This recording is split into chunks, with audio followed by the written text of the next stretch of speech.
The vial slips from Cleo's fingers, shattering on the sterile floor of the intergalactic research station. Human serum splashes across her blue-tinged skin. Alarms blare, red lights flash, and Cleo's world spins. Her body temperature skyrockets, skin flushing a vibrant azure. The Trill scientist grips the edge of her workstation, disoriented and panting. Security officer Keith Adams sprints through the station's winding corridors, responding to the containment breach alert. He bursts into the lab, finding Cleo hunched over, trembling. "Status report," he barks, approaching cautiously. Cleo looks up, her normally silver eyes now swirling with an iridescent sheen. I don't know what's happening," she gasps, her voice husky and strained. Keith taps his comm badge. "Dr. Voss, we need you in Lab 7. Now." Dr. Alara Voss's voice crackles through the speaker. "On my way. What's the situation?" "Trill scientist exposed to experimental human serum. She's exhibiting unusual symptoms." Voss curses. "Keep her isolated. I'll be there in 2 minutes." Keith turns back to Cleo, whose breathing has become rapid and shallow. Sweat beads on her forehead, and she sways unsteadily. "Stay with me, Cleo. Help's coming." The lab doors hiss open, admitting Dr. Voss. The xenobiologist rushes to Cleo's side, tricorder in hand. She scans the Trill, her expression growing increasingly grave. "This is bad. The serum's triggered her mating cycle, decades early." Keith's eyes widen. "What does that mean for us, for Earth?" Voss meets his gaze, her voice tight. "It means we're on the brink of a diplomatic crisis. The Trill are our only allies against the Zorn Empire. If they think we've deliberately manipulated Cleo's biology..." A loud crash interrupts her. The station's life support systems flicker, plunging the lab into momentary darkness. When emergency power engages, Keith notices a sweet, heady scent permeating the air. "Pheromones," Voss explains, coughing. "Powerful ones. They're affecting the station's systems." Cleo moans, her body racked with tremors. She reaches out, grasping Keith's arm. "Help me," she pleads, her touch electric on his skin. Voss steps back, shaking her head to clear it. "Keith, you seem resistant to the pheromones. You need to get Cleo to medical. I'll work on an antidote." As Keith helps Cleo to her feet, the station rocks violently. Sparks shower from overloading consoles. "What now?" he growls. Voss checks a nearby terminal, her face paling. "The Trill delegation. They've detected Cleo's pheromones. They're trying to break into this section." Keith's jaw clenches. He supports Cleo with one arm, drawing his phaser with the other. "I'll get her to medical. You alert Earth's Council. This could get ugly fast." As they stumble into the corridor, Cleo presses closer to Keith. Her skin burns against his, and he fights the urge to pull her even nearer. The station groans around them, systems failing under the onslaught of alien pheromones. Behind them, the sound of tearing metal echoes. Guttural voices rise in a primal chorus. The Trill diplomats have breached the lab. Keith quickens his pace, half carrying Cleo towards medical. Her mating cycle, Earth's alliance, the threat of the Zorn Empire. It all hangs in the balance, and he's caught in the middle, struggling against his own growing attraction to the alien in his arms. The race through the malfunctioning station begins, with the fate of 2 species resting on their survival. The Trill diplomats' primal chorus grew louder, spurring Keith into action. He tightened his grip on Cleo and veered sharply to the left, away from the medical bay. Where are we going?" Cleo gasped, her skin burning against his. "Trust me," Keith replied, his voice strained with effort. "I know a place." They raced through the flickering corridors, the station's groans echoing around them. Keith's mind raced, mapping out the quickest route to their destination. His security training kicked in, allowing him to navigate the maze-like structure with precision. Cleo stumbled, nearly bringing them both down. Keith caught her, lifting her into his arms. The contact sent a jolt through him, her pheromones intensifying. He gritted his teeth, pushing the sensation aside. "Hold on," he urged, picking up speed. They rounded a corner, coming face to face with 2 Trill diplomats. Their eyes were wild, pupils dilated. Keith reacted instinctively, spinning on his heel and darting down an adjacent hallway. "Override code Adams 7 Gamma. He barked at a nearby control panel. A blast door slammed shut behind them, cutting off their pursuers. Cleo whimpered, her body racked with tremors. "Keith, I can't. It's too much." "Almost there," he assured her, his breath coming in ragged gasps. They arrived at an unmarked door. Keith punched in a complex sequence, and it slid open with a hiss. Inside was a small circular chamber, an emergency quarantine pod. Keith gently set Cleo down and sealed the door. The pod's systems hummed to life, its advanced filtration beginning to neutralize the pheromones saturating the air. Cleo sagged against the wall, her chest heaving. "What is this place?" "Containment unit," Keith explained, wiping sweat from his brow. "Should give us a breather." As the air cleared, Keith felt his head begin to clear. But the close quarters amplified his awareness of Cleo. Her azure skin glistened, her silver eyes swirling with that strange iridescence. He found himself drawn to her, fighting the urge to close the distance between them. Cleo met his gaze, her expression a mixture of fear and longing. "Keith," she whispered, reaching out to him. He caught her hand, electricity crackling between them. "We can't," he said hoarsely. "It's the pheromones." A tremor ran through the station, followed by the screech of tearing metal. The Trill diplomats were getting closer. Keith's communicator crackled to life. "Adams!" Captain Soren's voice cut through the static. "Report!" "Sir," Keith responded, grateful for the distraction. "We've taken refuge in Quarantine Pod Alpha 3. The situation is volatile."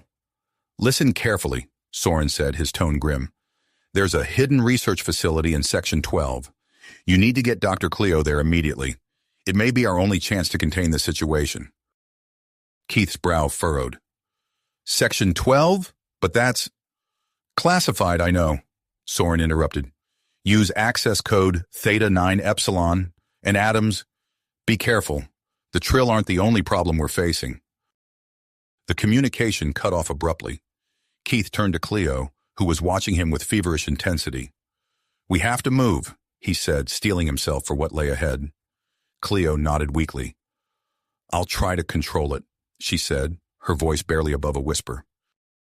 Keith helped her to her feet, trying to ignore the heat of her skin. He keyed in the code to open the pod, bracing himself for what awaited them. The door slid open, revealing a corridor bathed in pulsing red emergency lights. Distant alarms blared, punctuated by the sounds of destruction. Keith drew his phaser, set to stun. "Stay close," he instructed Cleo. They emerged from the pod, the pheromone-laden air hitting them like a wall. Keith felt his willpower waver for a moment before clenching his jaw and pressing forward. They moved swiftly through the station, Keith's security clearance allowing them to bypass locked sections. The normally bustling research facility was eerily empty, most personnel having evacuated or locked themselves in secure areas.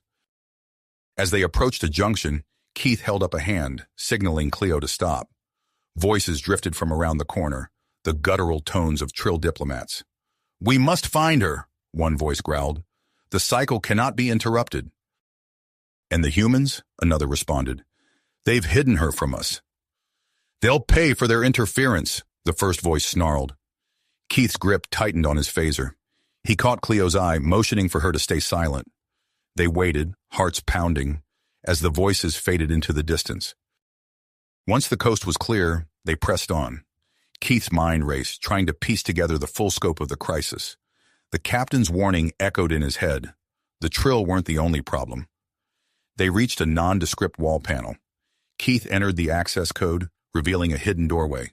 It opened with a soft hiss, revealing a dimly lit corridor. "What is this place?" Cleo asked, her voice tinged with awe and apprehension. Keith ushered her inside, sealing the entrance behind them. "Hopefully," he said, leading her down the secret passage. "Our salvation." As they ventured deeper into the unknown facility, the station shuddered once more. Keith couldn't shake the feeling that time was running out, not just for them, but for the delicate balance of power in the galaxy itself. The hidden passage led them deeper into the bowels of the station, away from the chaos above. As they emerged from the secret corridor, Keith and Cleo found themselves in a part of the station that seemed untouched by the mayhem, at first glance. "Stay alert," Keith warned, his phaser at the ready. We don't know what we're walking into. They hadn't taken more than a few steps when the station shuddered violently, throwing them off balance. Keith steadied Cleo, his hand lingering on her arm for a moment longer than necessary. What's happening? Cleo asked, her voice tight with concern. Keith's response was cut short as the environmental controls went haywire. In an instant, the temperature plummeted, their breath materializing in frosty clouds before their faces. Frost began to form on the metallic surfaces around them. The life support systems, Keith growled, checking a nearby status panel. They're malfunctioning across the entire station. They pressed on, their progress hampered by the rapidly changing conditions. One moment they were shivering in sub-zero temperatures, the next sweating profusely as they passed through pockets of sweltering heat. As they rounded a corner, they came across a sealed door. Muffled shouts and banging could be heard from the other side. Help! We're trapped! A panicked voice called out. Keith hesitated, torn between his mission to get Cleo to safety and his duty to help. Cleo placed a hand on his arm, her touch sending a jolt through him, even through his uniform. We have to help them, she said, her eyes pleading. Keith nodded, his fist tight. He approached the door's control panel, fingers flying over the keypad as he input his security override. The door slid open with a hiss, revealing a group of human researchers gasping for air. The oxygen, one of them wheezed. It's running out. Keith's mind raced. He knew that stopping to help would slow them down and potentially alert the Trill to their location, but he couldn't leave these people to suffocate. Everyone out now, he ordered, ushering the researchers into the corridor. Once they were clear, he accessed the environmental controls. With a few quick commands, he rerouted emergency oxygen supplies to the affected area. That should buy us some time, he said, turning back to Cleo. But we need to move. Fast. As they resumed their journey, Keith noticed a change in Cleo.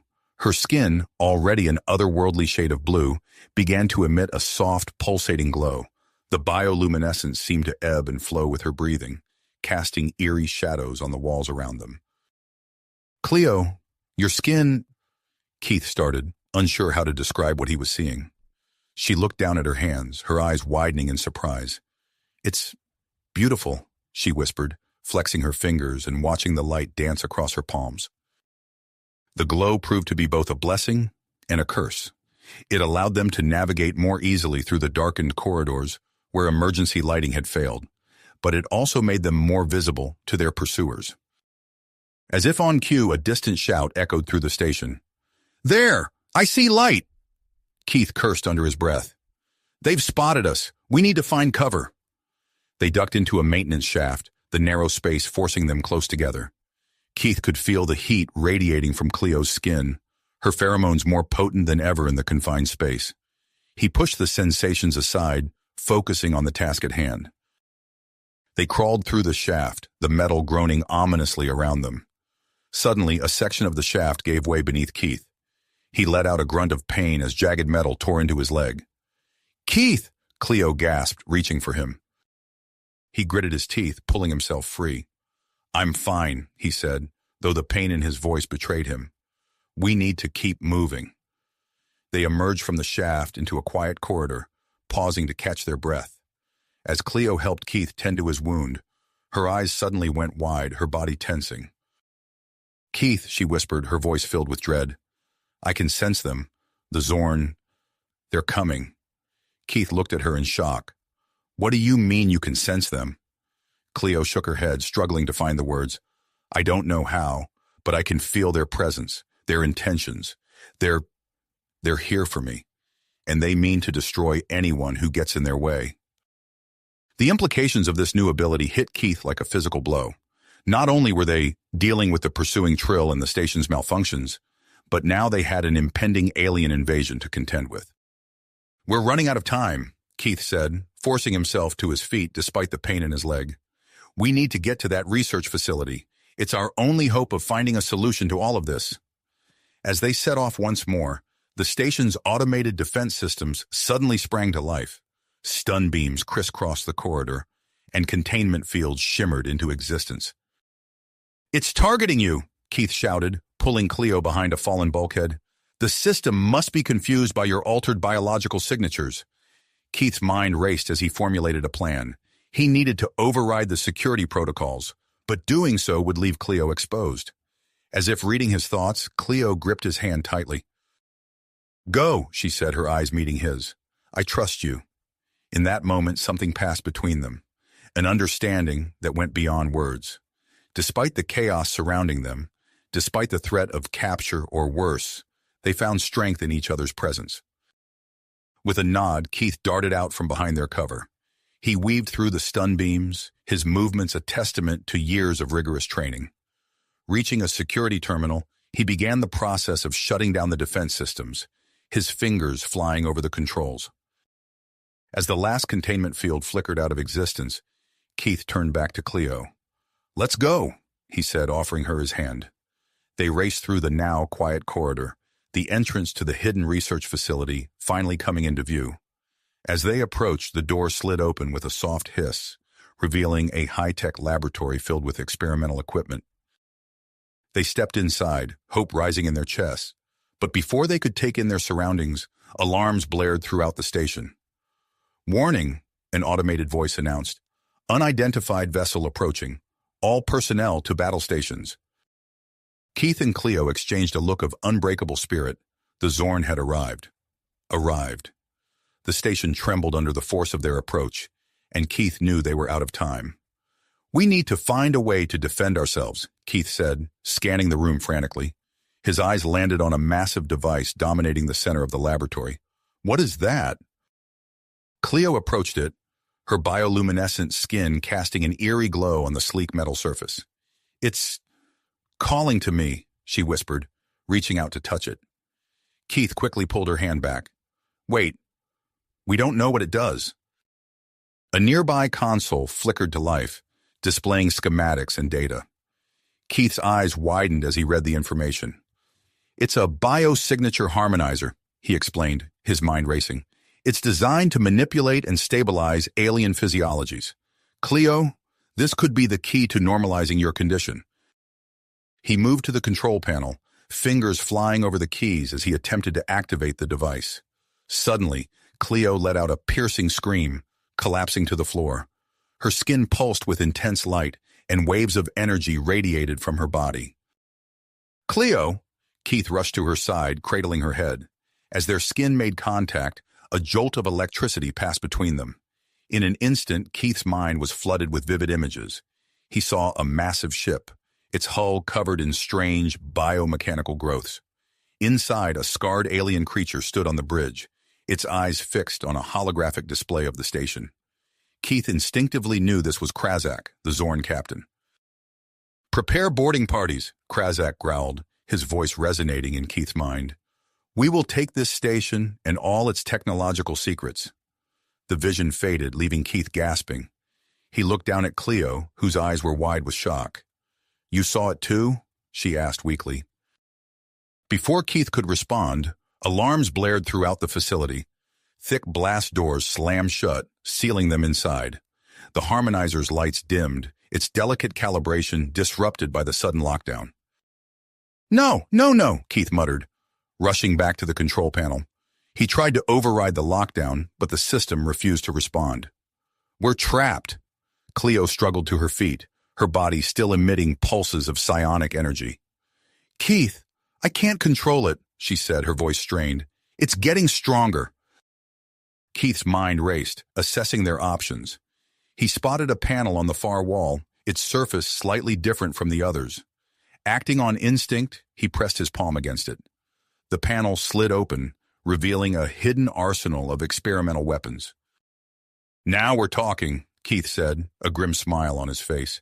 He quickly scanned the array of devices, his eyes landing on a sleek, handheld contraption.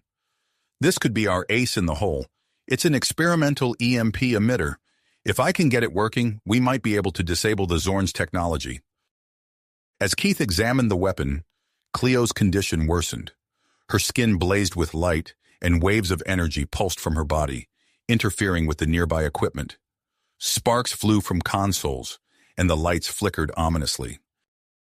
"Keith," Cleo gasped, "I think I'm making things worse. The station's systems, I can feel them failing." Keith turned to her, his face etched with concern. He realized that stabilizing Cleo wasn't just crucial for her survival, but for the entire station's remaining functional systems. He looked between the harmonizer and the EMP weapon, knowing he needed both to save Cleo and defend against the Zorn. "I have to try both," he muttered, more to himself than to Cleo. He set the EMP emitter down next to the harmonizer's control panel and began the complex process of reactivating the device. As his fingers flew over the controls, the station shuddered violently. Through their newfound connection, Keith and Cleo sensed the Zorn ship launching its first attack. Energy weapons impacted the station's weakened shields, causing severe structural damage. "Hull breach detected in sectors 7 through 12, an automated voice announced. "Emergency force fields activated." Keith gritted his teeth, forcing himself to focus on the task at hand. He couldn't afford to think about the chaos unfolding outside their sealed chamber. With one hand, he continued calibrating the harmonizer. With the other, he began prepping the EMP emitter. Sweat beaded on his forehead as he pushed his concentration to its limits. The complexity of operating both devices simultaneously was overwhelming, but he refused to give up. Cleo watched him work, her admiration for his grit growing. Despite the pain racking her body, she stepped closer, placing a hand on his shoulder. "Let me help," she said softly. Keith nodded, grateful for her support. He guided her hand to the harmonizer's control panel, showing her which sequences to input. As they worked together, their movements became synchronized, their breathing falling into a shared rhythm. Suddenly, a new alarm blared, different from the others. A holographic display materialized in the center of the room, showing a countdown timer. "Warning," the automated voice announced. "Critical security breach detected. Research wing jettison sequence initiated. Time to detachment, 15 minutes. Keith and Cleo exchanged looks of shock and drive. The stakes had just gotten even higher. Now they weren't just fighting for their lives in the station, they were racing against time to prevent being cast adrift in space. As the countdown ticked away, Keith redoubled his efforts. The harmonizer hummed to life, its energy field expanding to envelop Cleo. At the same time, the EMP emitter began to charge, its power indicator slowly climbing. "Hold on, Cleo," Keith said, his voice tight with concentration. "We're almost there." Outside their sealed chamber, the battle for the station raged on. The Zorn ship breached the outer defenses, while Captain Soren fought to break through the Trill blockade with the vital Earth mineral. And in the hidden research facility, Keith and Cleo stood at the center of it all, their actions holding the key to the station's survival. The harmonizer's field intensified, causing Cleo to gasp as it interacted with her altered physiology. Keith watched anxiously, torn between his focus on the devices and his concern for her.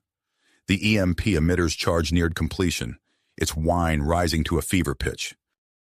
With time running out and multiple crises converging, Keith knew the next few moments would determine not just their fate, but the future of human-alien relations. He took a deep breath, steadying himself for whatever came next. With a deep breath, he pressed the final sequence of buttons on both devices. The harmonizer's hum intensified, its energy field expanding to envelop Cleo fully. At the same time, the EMP emitter's whine reached a crescendo, its power indicator maxing out. Keith's fingers hovered over the activation switch, ready to unleash its electromagnetic pulse against the Zorn invaders. Suddenly, a thunderous boom shook the facility. The blast doors buckled inward, metal screeching as they were forced apart. Keith's heart raced as he saw Ambassador Zor and his Trill diplomats forcing their way into the chamber, their eyes wild with uncontrolled desire. "Cleo, stay behind me!" Keith shouted, positioning himself between the advancing Trill and the vulnerable scientist. He quickly assessed his options, knowing he couldn't risk damaging the delicate equipment they needed for Cleo's treatment. Ambassador Zor lunged forward, his usually composed demeanor replaced by primal aggression. Keith sidestepped the attack, using the Trill's momentum against him. In a fluid motion, he grappled Zor and threw him to the ground, quickly following up with a precision strike to incapacitate him. The other diplomats rushed in, their mating instincts driving them into a frenzy. Keith's combat training kicked in as he engaged them in hand-to-hand combat. He weaved and dodged, his movements economical and effective. A swift palm strike here, a leg sweep there. He fought to subdue rather than harm, knowing these were not their true selves. As Keith battled the Trill, Cleo's condition worsened. Her skin pulsed with intense light, waves of psionic energy radiating from her body. The electrical equipment in the room sparked and sputtered, affected by her uncontrolled emissions. In the midst of the chaos, Keith felt a sudden shift in the air. A powerful telepathic burst emanated from Cleo, washing over the room like an invisible tidal wave. The Trill diplomats staggered, momentarily stunned by the psychic assault. Keith seized the opportunity. With practiced efficiency, he moved through the group, using non-lethal takedown techniques to neutralize the remaining Trill. In a matter of seconds, Ambassador Zor and his companions lay unconscious on the floor. Breathing heavily, Keith turned back to Cleo. "Are you all right?" he asked, concern etched on his face. Cleo nodded weakly, her skin still glowing erratically. I don't know how I did that," she gasped. "We'll figure it out later," Keith said, returning to the harmonizer's controls. "Right now, we need to get this device working." He worked feverishly, bypassing lockdown protocols and initiating the startup sequence. The harmonizer hummed to life, its energy field intensifying around Cleo. She gasped as the device interacted with her altered physiology, her body tensing with the strain. Keith's focus was interrupted by a series of violent tremors. Through their strengthening mental link, he saw flashes of the Zorn invasion force. Boarding parties were forcing their way into the station through hull breaches, their advanced weaponry cutting through the weakened defenses. "We're running out of time," Keith muttered, his eyes darting between Cleo and the EMP emitter. He made a split-second decision, activating the weapon. The EMP discharge swept through the station, targeting the Zorn's technology. Through their connection, Keith sensed the invaders' confusion as their equipment failed, but the victory was short-lived. The combined strain of the harmonizer and the EMP discharge proved too much for the facility's power grid. Sparks flew from consoles, and with a final ominous groan, the room plunged into darkness. For a moment, silence reigned. Then, emergency backup power activated, bathing the chamber in an eerie red glow. Keith blinked, his eyes adjusting to the dim light. "Cleo?" he called out, his voice tight with worry. A pained groan answered him. He rushed to Cleo's side, finding her writhing in agony as the harmonizer's energy field fluctuated wildly around her. Without thinking, Keith reached out and touched her glowing skin. The effect was immediate and intense. Energy surged through Keith's body, every nerve ending lit up like a live wire. He gritted his teeth, fighting the instinct to pull away. Through the haze of sensation, he realized that his touch was somehow stabilizing the harmonizer's effect on Cleo. As Keith maintained contact, he felt a strange shift in his perception. The human serum in Cleo's system seemed to be interacting with his own physiology, granting him a fraction of her telepathic abilities. Suddenly, he could sense the station's systems as if they were extensions of his own body. Acting on instinct, Keith reached out with his mind, interfacing with the station's remaining functional weaponry. He directed automated defense turrets with unprecedented precision, targeting weak points in the Zorn ship's hull. Through their shared mental link, Cleo and Keith watched as the station's counterattack caught the Zorn completely off guard. Direct hits scored across the alien vessel, breaching its defenses. The invaders, faced with unexpected resistance, began to pull back. As the immediate threat of the Zorn invasion receded, Keith became acutely aware of another danger. The hidden countdown, still ticking away in the background, now took center stage in his mind. With horror, he realized they had mere minutes before the research wing would be jettisoned into space. Keith looked down at Cleo, her body still enveloped in the harmonizer's stabilizing field. Her condition had improved, but the process was far from complete. He faced an impossible choice: complete Cleo's treatment and risk being cast adrift, or abort now and evacuate to safety. Time seemed to slow as Keith weighed his options. The fate of their relationship, the station, and the fragile Interspecies alliance all hung in the balance. Alarms blared around them, a constant reminder of the impending danger. Cleo's eyes fluttered open, meeting Keith's gaze. In that moment, despite the chaos surrounding them, a silent understanding passed between them. Whatever came next, they would face it together. Keith tightened his grip on Cleo's hand. His heart made. He had made his decision. Now, all that remained was to see it through, and hope they could survive the consequences. Consequences.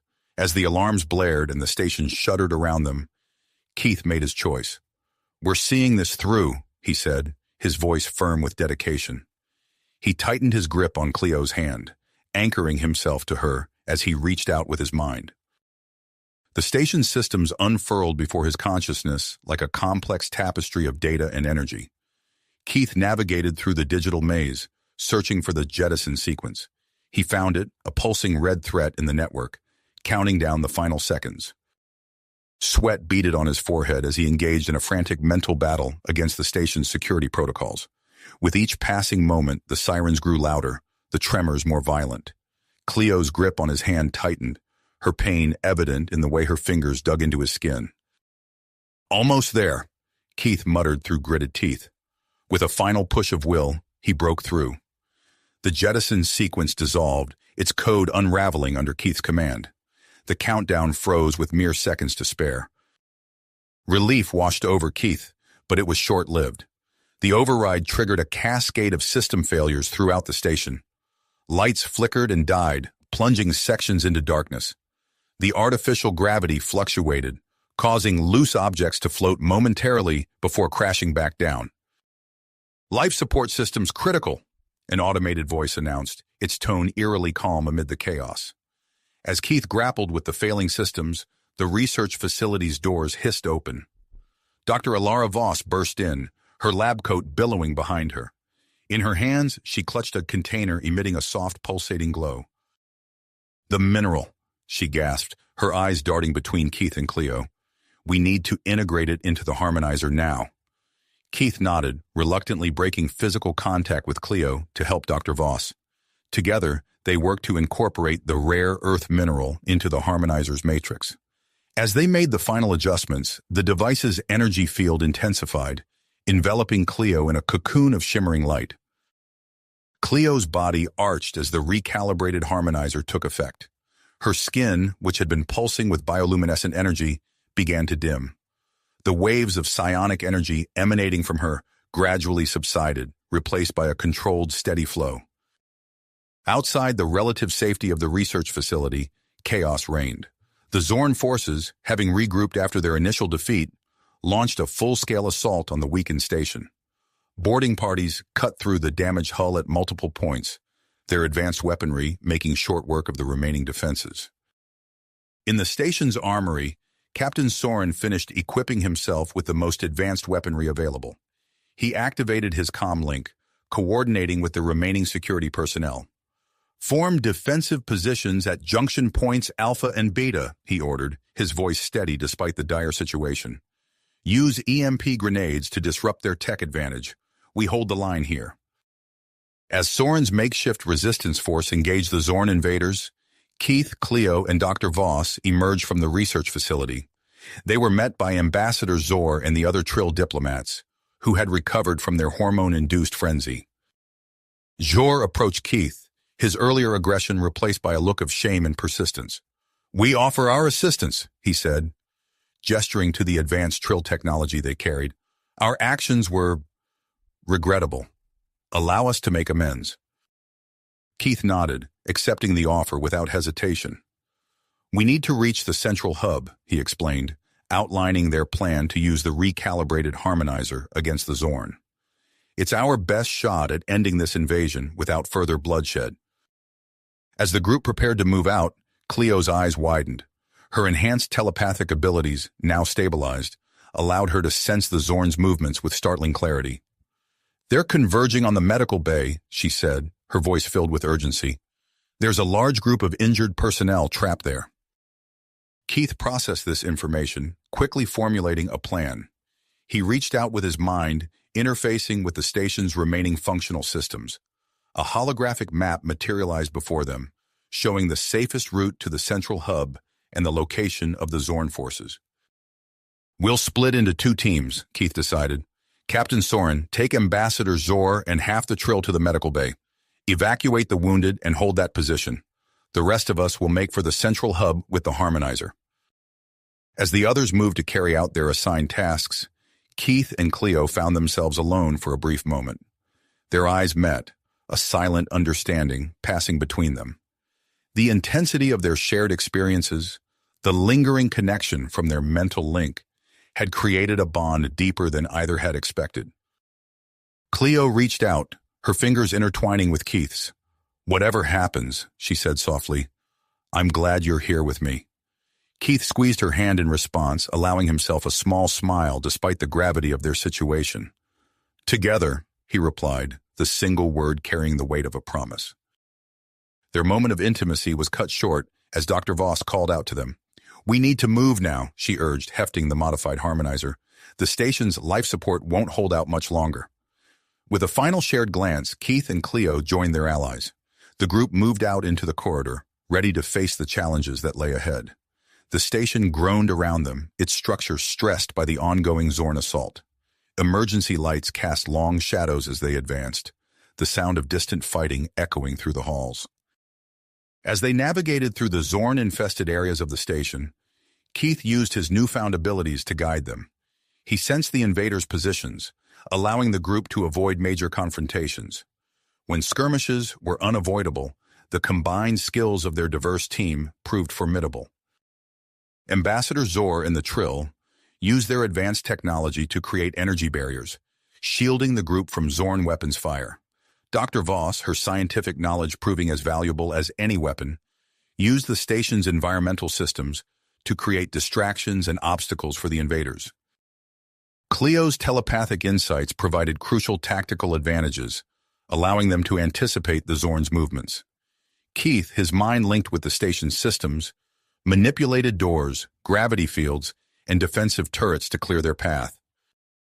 As they neared the central hub, the resistance grew fiercer. The Zorn, sensing the importance of their objective, redoubled their efforts to stop them.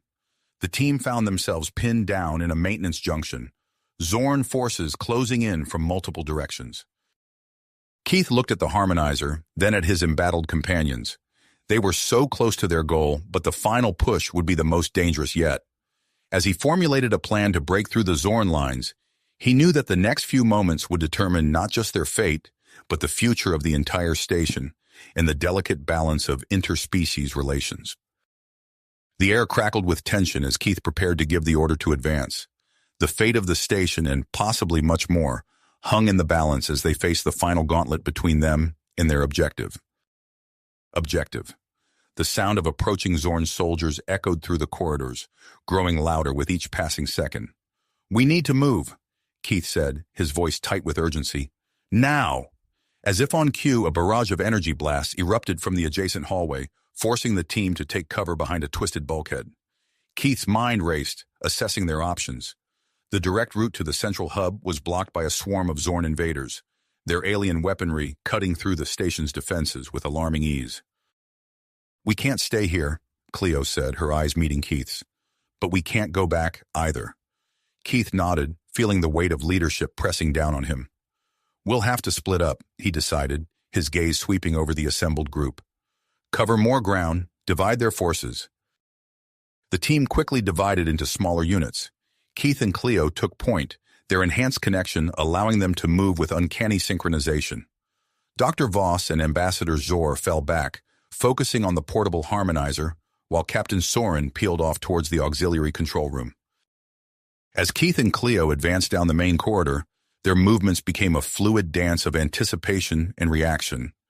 Keith's security training melded seamlessly with Cleo's psionic insights, allowing them to predict and counter Zorn attacks before they fully materialized.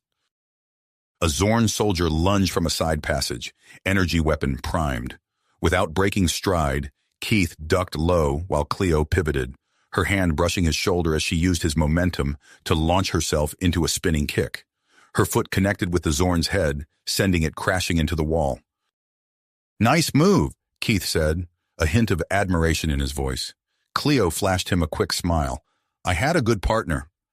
Their progress was steady but hard-fought. Each section of the station presented new challenges, from malfunctioning doors to pockets of Zorn resistance. Through it all, Keith and Cleo's bond deepened, their thoughts and actions aligning with increasing precision.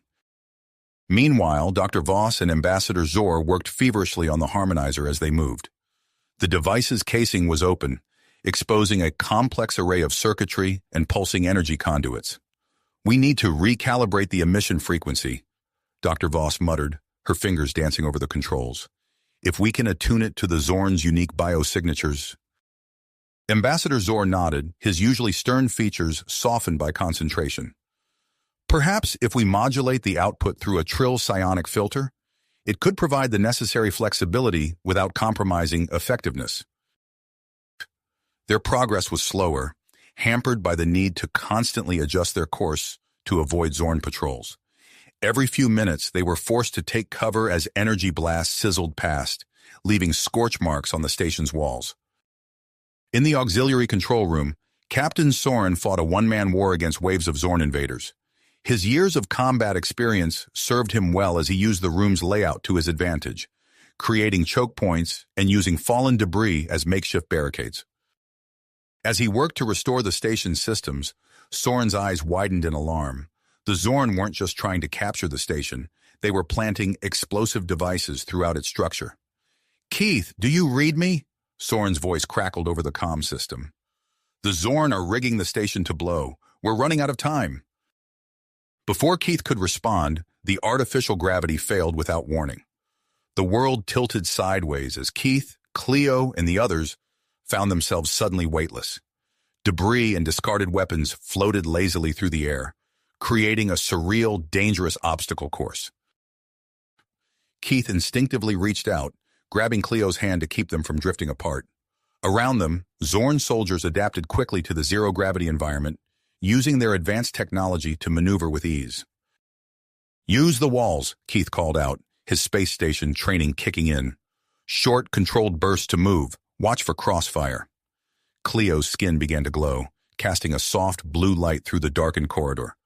The bioluminescence provided much-needed illumination, revealing the positions of approaching Zorn soldiers. As they spun together, using each other for stability, Keith and Cleo found themselves face to face. For a moment, the chaos around them faded away. Their eyes locked, and Keith felt a surge of emotion that had nothing to do with the adrenaline of combat. Almost without thinking, they drew closer. Their lips met in a passionate, weightless embrace. For a heartbeat, the universe narrowed to just the two of them, spinning slowly in the zero-gravity environment. The moment was shattered by a barrage of Zorn energy weapons. Keith and Cleo broke apart, reality crashing back in as they twisted to avoid the incoming fire. "We need to keep moving," Keith said, his voice husky. Cleo nodded, her cheeks flushed. "Right behind you." As they approached the central hub, a new obstacle presented itself. A shimmering energy barrier blocked their path, its surface crackling with nearly unleashed power. Dr. Voss, who had caught up with Keith and Cleo, examined the barrier with a mix of frustration and admiration. "It's tied directly into the station's main power grid," she explained. "We'd need a massive energy surge to overload it." Cleo's eyes lit up with an idea. What if I used my bioluminescent energy, combined with the station's remaining power? It might be enough." Keith's head snapped around, his expression a mix of concern and disbelief. "Cleo, no. It's too dangerous. We just stabilized your condition. This could undo everything." "But it might be our only chance," Cleo argued, her voice rising with intensity. As they debated, Captain Soren's voice cut through their comms once again. "I've accessed the station's self-destruct system," he reported. "We could use it to generate the surge we need, but once activated, we'll have a limited window to repel the Zorn and evacuate."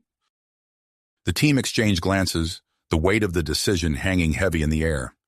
Use Cleo's abilities and risk her well-being, or gamble with the entire station's existence? Before they could reach a consensus, a fresh wave of Zorn soldiers burst into the corridor. In the ensuing chaos, a stray energy blast struck the portable harmonizer, sending sparks flying from its damaged casing. Dr. Voss cried out in dismay, scrambling to assess the damage. The emitter array is fried, she reported, her voice tight with stress. Without it, the harmonizer is useless.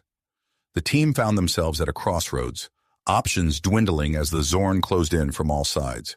The choice they made in the next few moments would determine not just their fate, but potentially the future of human-Trill relations and the balance of power in their sector of the galaxy. Keith looked at Cleo, then at the damaged harmonizer, his mind racing to find a solution. The sound of Zorn weapons fire grew closer, a constant reminder of the ticking clock they faced. With time running out and the fate of the station hanging in the balance, Keith knew they had to act fast. But the cost of making the wrong choice could be catastrophic. Catastrophic. With the Zorn closing in and options dwindling, Keith made his decision. "We'll use the self-destruct," he announced, his voice steady despite the gravity of the situation. "It's our best shot at generating the energy we need without risking Cleo's health." Cleo opened her mouth to protest, but Keith silenced her with a look. She nodded, understanding the logic behind his choice. Captain Soren's voice crackled over the comm. "Understood. Initiating self-destruct sequence now. You have 30 minutes to execute the plan and evacuate." As soon as the words left Soren's mouth, alarms began blaring throughout the station. Red emergency lights bathed the corridors in an eerie glow, adding to the already tense atmosphere. "Let's move," Keith ordered, taking point with Cleo close behind. They navigated the Zorn-infested corridors with uncanny precision, their enhanced connection allowing them to anticipate threats before they materialized. Keith's security training meshed seamlessly with Cleo's psionic insights, creating a formidable duo. Behind them, Dr. Voss and Ambassador Zor worked frantically on the damaged harmonizer as they moved. The device sparked and sputtered, but the two scientists refused to give up. "If we can just bypass the fried emitter array," Dr. Voss muttered, her fingers flying over the exposed circuitry. Ambassador Zor nodded, passing her a tool. "Perhaps we can use the station's power grid to amplify the remaining functional components." As they approached the central hub, the imposing energy barrier loomed before them, crackling with awe-inspiring power. Keith glanced at the countdown display on his wrist. 20 minutes remaining. "We need to overload it," he said, scanning the area for a control panel. Just then, a surge of energy coursed through the station, causing the lights to flicker. The barrier wavered, its intensity fluctuating. "The self-destruct sequence," Cleo realized. "It's affecting the power grid." Keith nodded, a plan forming in his mind. "We can use that. Dr. Voss, can you redirect the power surge into the barrier?" The scientist's eyes lit up with understanding. "Yes, but it'll take precise timing." They worked quickly, Keith and Cleo providing cover as Dr. Voss accessed a nearby terminal. With a few deft keystrokes, she rerouted the power flow. "Now!" she shouted as another surge hit. The barrier flared blindingly bright for a moment before collapsing entirely. However, the massive energy discharge sent cascading failures throughout the station's systems. A computerized voice echoed through the corridors. "Warning, critical system failure. Self-destruct sequence accelerated. Time to detonation, 15 minutes. The team exchanged grim looks before pressing forward into the central hub. As they entered, they found themselves face-to-face with their greatest challenge yet. Krazak, the Zorn captain, stood at the center of the room, surrounded by his elite guard. His alien features twisted into what might have been a sneer. "You're too late," he hissed. "This station will be ours, or it will be destroyed. Either way, your defeat is assured." Without warning, the Zorn opened fire. Keith and Cleo moved as one, diving for cover behind a control console. Their movements were perfectly synchronized, their bond allowing them to communicate without words. As they returned fire, Dr. Voss and Ambassador Zor made a break for the main power conduit, the harmonizer clutched tightly in their grasp. The battle raged fiercely, energy weapons scorching the air. Keith and Cleo worked in tandem, each anticipating the other's moves. They slowly pushed forward, inch by hard-fought inch. Suddenly, a Zorn soldier flanked their position, his weapon trained on Cleo. Keith saw the danger a split second before it materialized. Without hesitation, he threw himself into the line of fire. The energy blast caught him squarely in the chest, sending him sprawling. Pain exploded through his body, and he struggled to breathe. "Keith!" Cleo's scream was both audible and psychic, reverberating through their shared consciousness. As Keith lay there, fighting to remain conscious, he saw Cleo's eyes begin to glow. Her skin shimmered with bioluminescent energy, pulsing in time with her racing heartbeat. A translucent dome of psionic energy materialized around them, deflecting incoming Zorn fire. Cleo knelt beside Keith, her hands hovering over his wound. "Stay with me," she whispered, her voice thick with emotion. Across the room, Dr. Voss called out triumphantly, "It's connected, but we need more power to activate it station-wide." Cleo's head snapped up, her eyes locking onto the harmonizer. Without a word, she stood and sprinted towards the device, her psionic shield stretching to encompass her movement. "Cleo, no!" Keith tried to shout, but his voice came out as a weak rasp. Ignoring his protest, Cleo placed her hands on the harmonizer. Her bioluminescent glow intensified, spreading from her body into the device. The harmonizer hummed to life, energy building within its core. A wave of invisible energy pulsed outward, rippling through the air. The effect on the Zorn was immediate and dramatic. Krazak and his soldiers dropped to the ground, their biological systems disrupted by the precisely calibrated energy waves. As quickly as it began, the battle was over, but their victory came at a cost. The massive energy discharge from the harmonizer had further damaged the station's failing systems. The computerized voice spoke again, its tone eerily calm.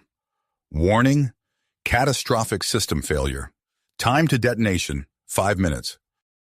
Keith struggled to his feet, supported by Cleo. Despite the danger, their eyes met, a moment of unspoken communication passing between them. "We need to move," Keith said, his voice strained but determined.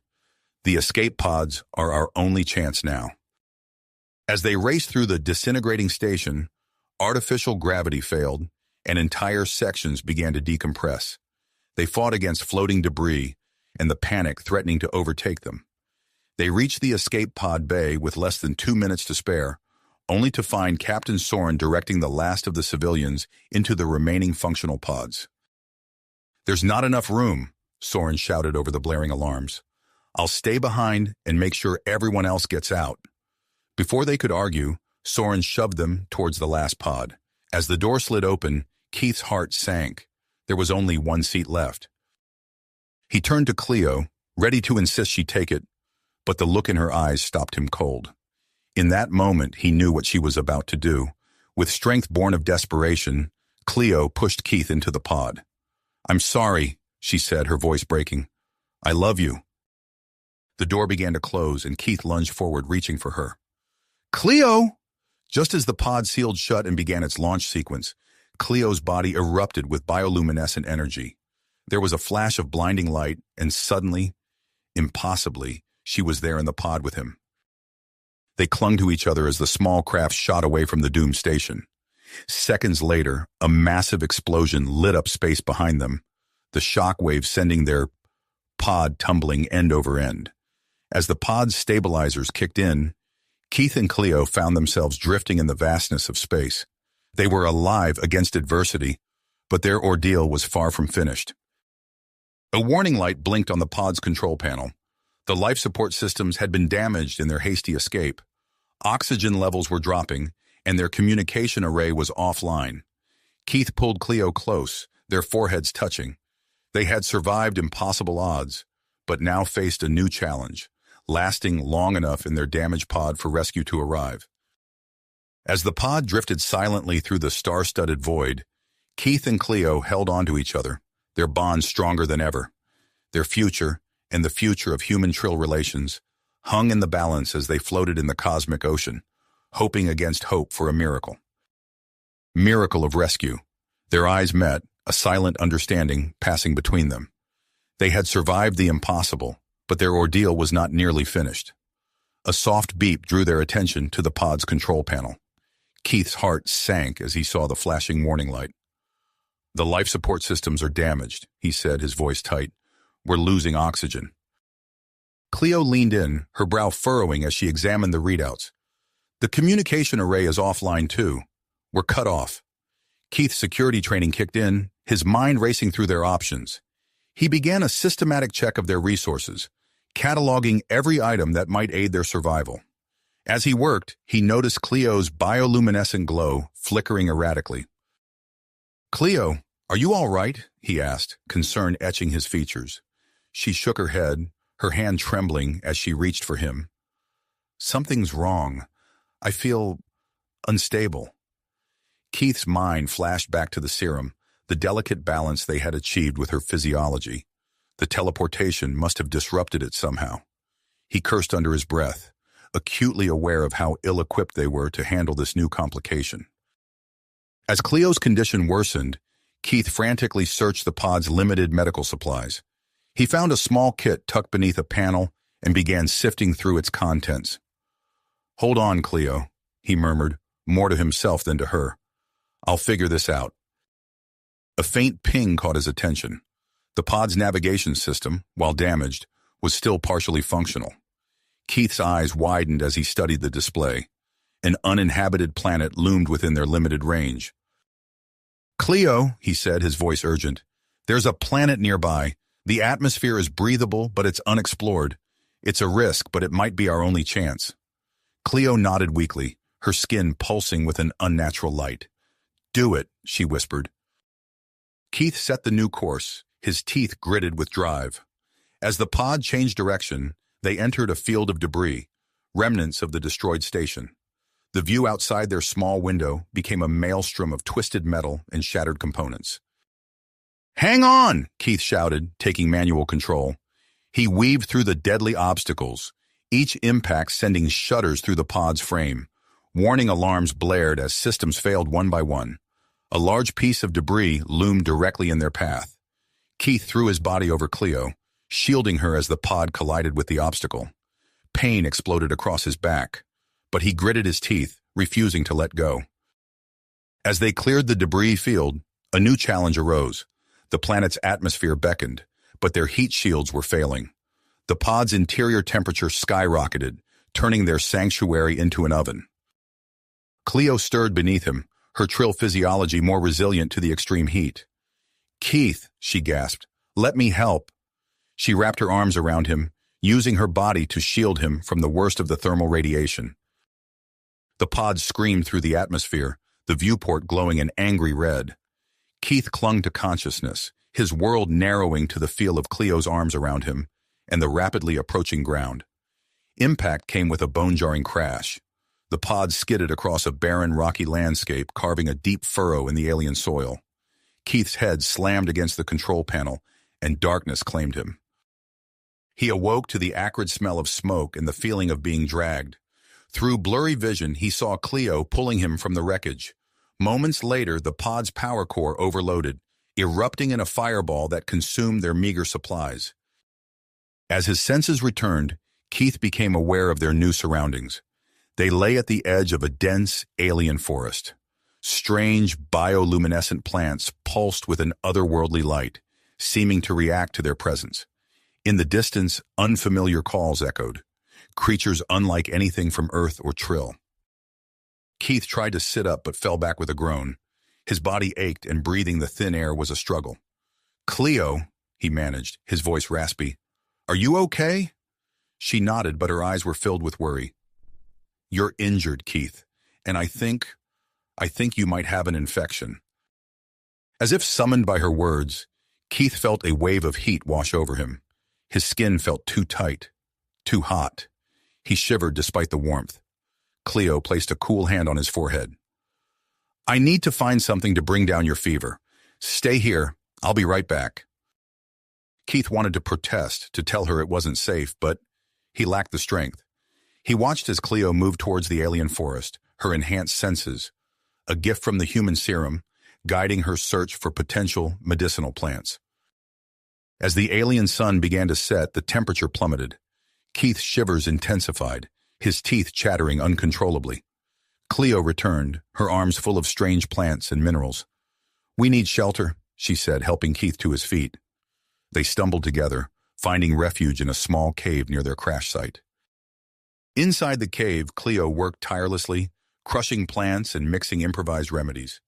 Keith drifted in and out of consciousness, aware only of Cleo's gentle touch and the bitter taste of the concoction she fed him. As night fully descended, the cold became unbearable. Cleo pulled Keith close, sharing her body heat. In the darkness, their eyes met, a current of unspoken emotion passing between them. Their lips met, the kiss born of desperation, fear, and a deep, unshakable bond. A distant rumble broke the moment. Keith and Cleo froze, listening intently. The sound grew louder, the unmistakable roar of engines. They scrambled to the cave's entrance, watching in awe as a ship appeared in the night sky. Its design was like nothing they had ever seen, clearly neither human nor Trill in origin. As it descended towards a nearby clearing, Keith and Cleo exchanged a loaded glance. "What do we do?" Cleo whispered, her hand finding Keith's in the darkness. Keith watched the ship land, his mind racing through the possibilities. This could be their salvation or their doom. The decision they made now would shape not only their fate, but potentially the future of interstellar relations. "We need more information," he said finally, his voice low. "Let's get closer, see what we're dealing with. But we stay hidden, understood?" Cleo nodded, her expression a mix of fear and grit. Together they crept from the cave, moving silently towards the clearing where the mysterious ship had landed. As they approached, the ship's hatch began to open, casting a pool of alien light onto the planet's surface. Keith and Cleo crouched behind a cluster of bioluminescent plants, their hearts pounding as they waited to see what would emerge from the ship. The fate of two worlds hung in the balance as the hatch lowered, revealing a ramp bathed in soft, blue-tinged light. Keith and Cleo held their breath, bodies tense as they waited to see what would emerge. Tall, slender figures glided down the ramp, their movements fluid and graceful. Keith blinked, wondering if his fever was causing hallucinations. The alien's skin shimmered with an iridescent quality, reflecting the bioluminescent glow of the surrounding flora. Cleo's grip on Keith's arm tightened. "Are you seeing this?" she whispered, her voice barely audible. Keith nodded, his mouth dry. "Yeah, I'm seeing it." They watched as the aliens began to set up equipment around their ship, their long limbs moving with practiced efficiency. Keith leaned forward, straining to get a better look, but his weakened state betrayed him. He lost his balance, stumbling forward and snapping a glowing branch beneath his foot. The sound, though small, was enough. The aliens' heads whipped around, their large almond-shaped eyes fixing on Keith and Cleo's hiding spot. In an instant, the newcomers surrounded them, brandishing sleek energy weapons that hummed with power. Keith raised his hand slowly, his heart pounding. "We mean you no harm," he said, knowing it was futile. The aliens' expressions remained impassive, giving no indication they understood. Cleo stepped forward, her eyes locked on the alien who seemed to be the leader. Keith watched in amazement as her bioluminescence intensified, pulsing in a rhythmic pattern. The alien leader's eyes widened, and it lowered its weapon slightly. "Cleo, what are you doing?" Keith hissed. She didn't respond, her face a mask of concentration. After a moment, she gasped, stumbling back. Keith caught her, supporting her weight as she regained her balance. I made contact," Cleo said, her voice filled with wonder. "They're called the Zarathi. They're explorers, scientists. They picked up the energy signature from the station explosion and came to investigate."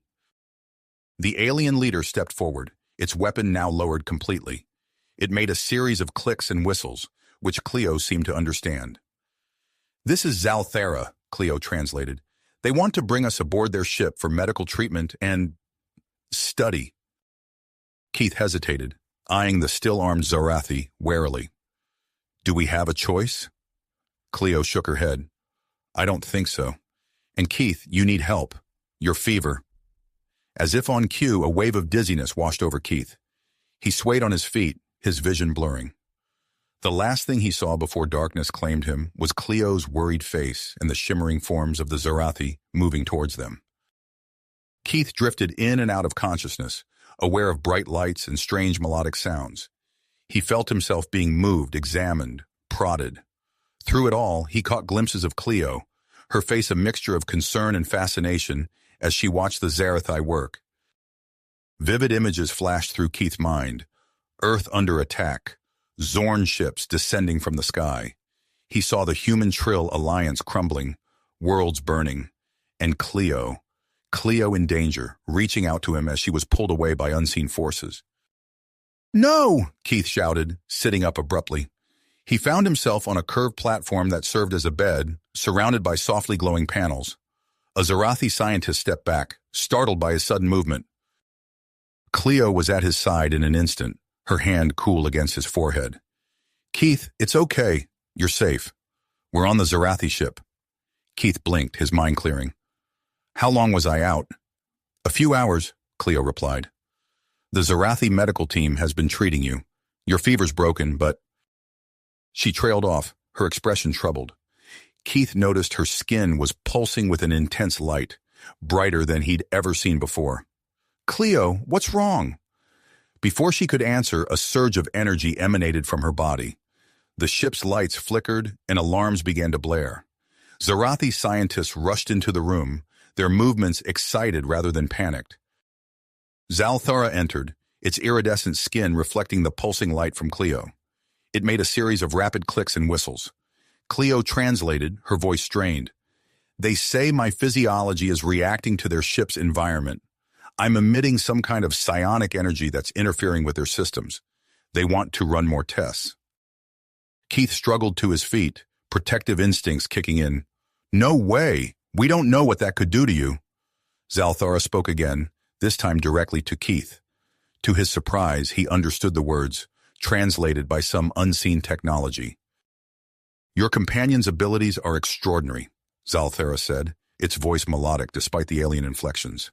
"She may hold the key to new forms of energy manipulation. This could benefit all our species." Keith felt torn.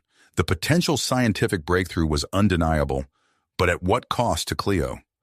Before he could respond, the ship shuddered violently.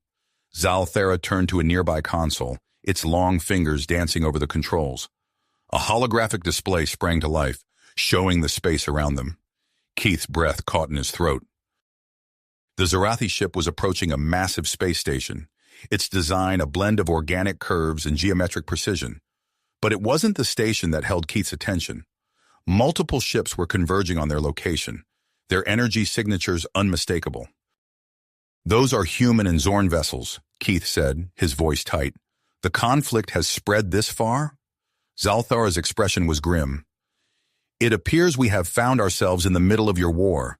The station ahead is a neutral hub, home to a council that governs this sector.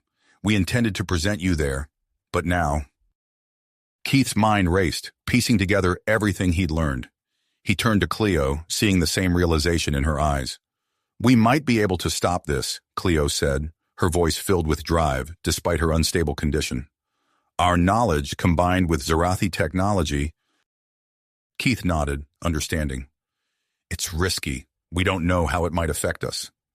Cleo's hand found his, their fingers intertwining. "Do we have a choice?" As the Zarathi ship prepared to dock with the space station, Keith and Cleo stood on the observation deck. Through the view screen, they could see the human and Zorn fleets approaching, weapons primed. Keith pulled Cleo close, their foreheads touching. In that moment, their bond felt stronger than ever, transcending the physical. Whatever happened next, they would face it together.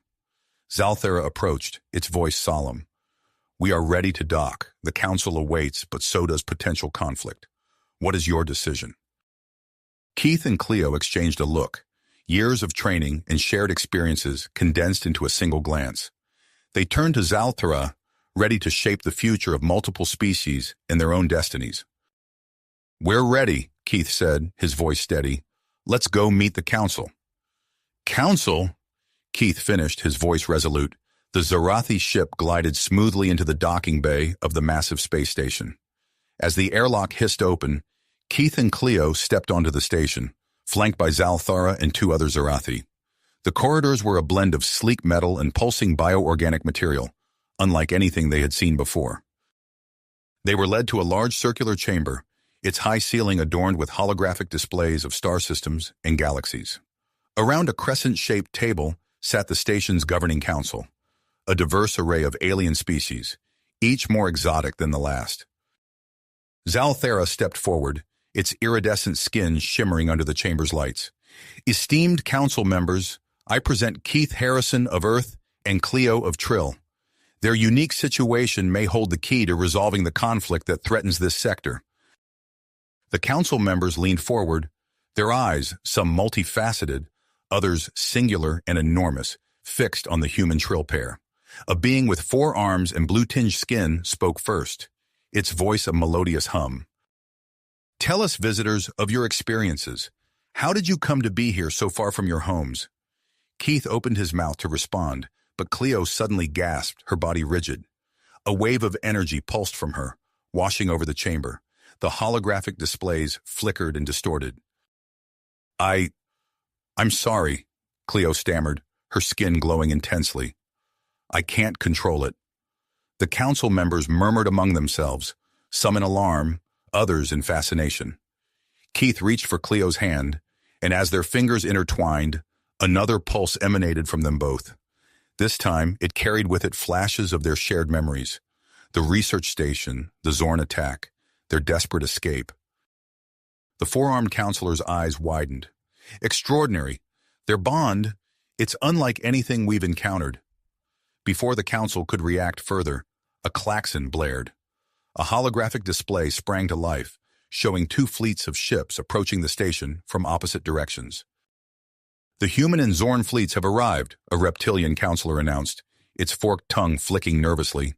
The chamber erupted into chaos, council members arguing over the best course of action. Keith stepped forward, his voice cutting through the din. Let us talk to them. We might be able to prevent this war. The council fell silent, considering his words. Finally, the 4-armed counselor nodded. Very well. You will be escorted to our communication hub. As they hurried through the station's winding corridors, Cleo stumbled, her skin pulsing erratically. Keith caught her, concern etched on his face. Cleo, are you all right?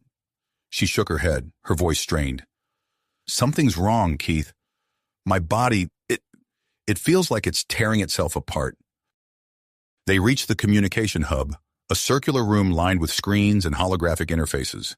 A Zarathi technician quickly established a 3-way link between the station, the human fleet, and the Zorn ships.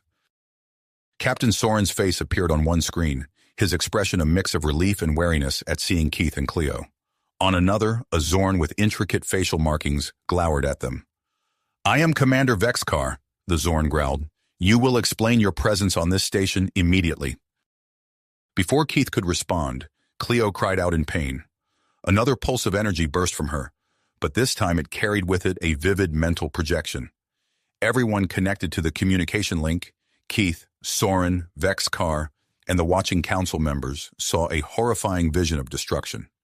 Planets reduced to ash, fleets of ships torn apart, entire species wiped from existence. The vision faded, leaving a stunned silence in its wake. Keith steadied Cleo, who was pale and trembling. That, Keith said, his voice hoarse, is what will happen if this war continues. But we have a chance to stop it. He outlined his plan, explaining how they could combine Zarathi technology, Cleo's abilities, and the human serum to create a powerful deterrent against future conflicts. As he spoke, he could see the interest growing in both Soren and Vexakar's eyes. But Zalthar interrupted, its voice grave. There is a complication. Cleo's condition is deteriorating rapidly. Without intervention, she has only hours left. Keith felt his heart constrict. He looked at Cleo, seeing the pain and fear in her eyes, but also the unwavering tenacity. They both knew what they had to do. We'll do it, Keith said, squeezing Cleo's hand. We'll undergo the procedure. As the Zarathi scientists prepared a laboratory for the operation, Keith and Cleo stood before the council one last time. The human and Zorn fleets held their positions, waiting to see what would unfold. Are you certain? The 4-armed counselor asked. This procedure will irrevocably change you both. Your individual identities may be altered in ways we cannot predict.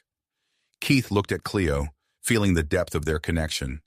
Whatever happened, they would face it together. We're sure, Cleo said, her voice weak but resolute. Hand in hand, they walked into the Zarathi laboratory. Banks of strange equipment hummed around them, and a team of scientists stood ready. As they lay down on adjacent platforms, Keith turned his head to meet Cleo's gaze. "Ready?" he asked. Cleo nodded, a small smile on her lips despite her pain. "Ready." The Zarathi scientist moved in, and the procedure began. As Keith felt the first waves of change washing over him, he kept his eyes locked with Cleo's, anchoring himself in their shared bond as they plunged into the unknown. Unknown. As the first wave of changes washed over them, Keith felt a searing pain course through his body, his muscles contracting involuntarily. He fought to keep his eyes open, locked on Cleo's gaze, drawing strength from their connection. The Zarathi scientists moved with practiced efficiency, their long fingers dancing over control panels and adjusting various instruments.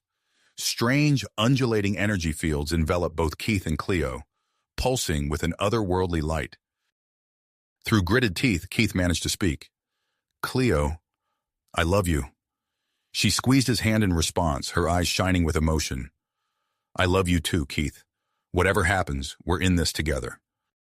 Suddenly, the pain intensified tenfold. Keith's back arched off the platform, a strangled cry escaping his lips. He could feel his very DNA being rewritten, his cells reshaping themselves at a fundamental level. Beside him, Cleo convulsed, her skin flickering with bursts of bioluminescence. Through their mental link, Keith could sense Cleo's agony mirroring his own. Their thoughts and emotions began to blur, individual memories merging into a shared consciousness. It was terrifying and exhilarating all at once, like falling into an endless ocean of sensation. Just as Keith thought he couldn't endure another moment, alarms blared throughout the station. The lead Zarathi scientist turned to a nearby console, its eyes widening in alarm. "The Zorn fleet has opened fire," it announced, its melodic voice tinged with urgency. "The human ships are engaging. We're caught in the crossfire." The station shuddered violently, nearly knocking several scientists off their feet. Equipment sparked and sizzled as power fluctuations rippled through the lab. "We must complete the procedure," Zalthera declared, its fingers flying over the controls. "Their transformation is our only chance to stop this conflict." As if in response to the chaos around them, Cleo's body suddenly arched upward, suspended in midair by an invisible force. Waves of psionic energy radiated from her, causing the lab's instruments to go haywire. The Zarathi scientists scrambled to contain the surge, but it was clear they were out of their depth. Keith, fighting through his own pain, instinctively reached out through their mental link. He could feel Cleo's essence unraveling, threatening to tear apart under the strain of her uncontrolled powers. Without conscious thought, Keith opened himself fully to their connection. He felt Cleo's energy pour into him like a raging river, searing his nerves and setting every cell in his body alight. But instead of being overwhelmed, Keith channeled the energy, guiding it through the new pathways forming in his altered physiology. The Zarathi watched in amazement as Keith's body began to glow with the same intensity as Cleo's. The energy flowed between them in a continuous loop, stabilizing both of their transformations. "Extraordinary," Zalthera whispered. "They're completing the process on their own." As the final changes took hold, Keith felt his consciousness expanding beyond the confines of his physical form. He could sense the energy patterns of the station, the ships outside, even the distant stars. And at the center of it all was Cleo, her mind intertwined with his own in a bond that transcended mere telepathy. With a final surge of energy, the transformation was complete. The biochambers hissed open, releasing a cloud of luminescent mist. Keith and Cleo sat up in unison, their bodies radiating a soft, pulsating glow. They turned to each other, seeing their new forms for the first time. Keith's skin now had a subtle iridescence, while Cleo's trill spots had transformed into swirling patterns of light. Their eyes shimmered with an inner fire, reflecting the incredible power now contained within them. Without a word, they clasped hands and rose to their feet. Their movements were perfectly synchronized, as if they were two parts of a single organism. "We need to get to the control room," Keith said, his voice resonating with a new harmonic quality. Cleo nodded, her thoughts flowing seamlessly into his. "We can stop this war before it's too late." Together, they sprinted from the lab, their enhanced bodies moving with inhuman speed and grace. As they ran, they could sense the battle raging outside, feeling the fear and anger of those involved as if it were their own. They reached the control room in a matter of moments, startling the station personnel inside. Without hesitation, Keith and Cleo approached the central console, their hands hovering over the controls. "What are you doing?" a panicked technician demanded. "You can't—" But Keith and Cleo were no longer listening to the world around them. They had become conduits of pure energy, their consciousness expanding to encompass the entire station. Through sheer force of will, they began to reshape the station's power grid, channeling its energy into a massive, all-encompassing field. Outside, the human and Zorn fleets continued their deadly dance, weapons fire lighting up the void between them. Suddenly, a wave of shimmering energy burst forth from the station, engulfing both fleets in its radiance. Aboard the ships, crew members watched in astonishment as their weapons and engines went dead. The energy field neutralized all offensive capabilities, bringing the battle to an abrupt halt. But Keith and Cleo weren't finished. Using their newfound abilities, they projected their thoughts to every mind on every ship and on the station itself. In an instant, all those present found themselves sharing a vivid, collective vision. They saw the potential future that awaited them if they continued down this path of war and destruction. Worlds reduced to ash, entire species wiped out, the very fabric of space-time torn asunder by ever-escalating conflicts. But then the vision shifted, showing an alternative future. They saw a galaxy united in peace and cooperation, with different species working together to explore the cosmos and unlock its mysteries. At the center of it all stood Keith and Cleo, living proof of the power of unity and understanding between races. As the vision faded, a profound silence fell over the assembled fleets. The impact of what they had witnessed was undeniable. Slowly, communications channels crackled to life as ship captains and commanders reached out to one another, no longer as enemies, but as potential allies. On the Zorn flagship, Commander Vexkar stood motionless, his usual aggression replaced by a look of wonder. He turned to his second-in-command, his voice uncharacteristically soft. "Send word to all ships," he ordered. "We are standing down. It's time we talked." Aboard the human fleet's lead vessel, Captain Soren nodded solemnly to his crew.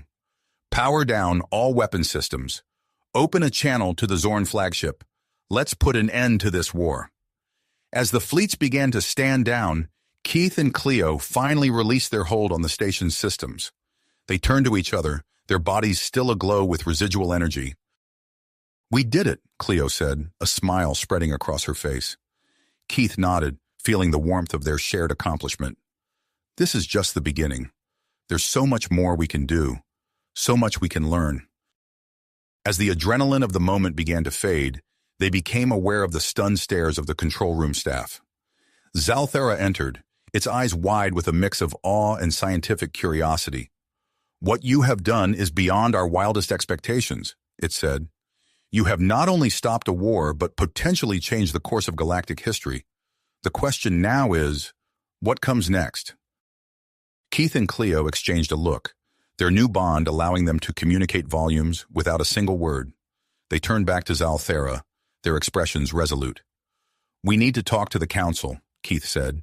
"It's time to begin negotiations for a lasting peace." As they prepared to face the challenges ahead, Keith and Cleo knew that their journey was nowhere near the end. Their transformation had opened up a universe of possibilities, and they were eager to explore them all. Hand in hand, they stepped forward, ready to shape the future of not just their own species, but of all sentient life in the galaxy. You have reached the end of the story. If you enjoyed this story and want to support us, please leave a like and subscribe to our channel, and for every comment that says 88, I will heart every single one of them. Thank you for your time.